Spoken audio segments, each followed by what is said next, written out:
The single leg C-skip is a dynamic warm-up drill that helps improve hip flexor strength and mobility. You can also complete the C-skip drill by alternating legs. To get started, while maintaining an upright posture, complete a small skip forward on the ball of your foot with one leg as you drive the opposite knee up with your foot flexed. Immediately lower your leg to tap the ball of your foot on the ground. In one continuous motion, complete another small skip forward as you rotate your hip to the outside, then drive your knee up and out. Immediately rotate the knee back in and tap the ball of your foot on the ground again.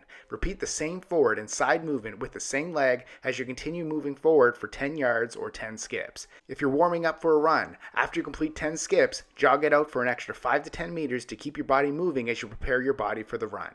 After you jog it out 5 meters, turn around and complete the C-skip for another 10 meters, then jog it back another 5 to 10 meters back to the start.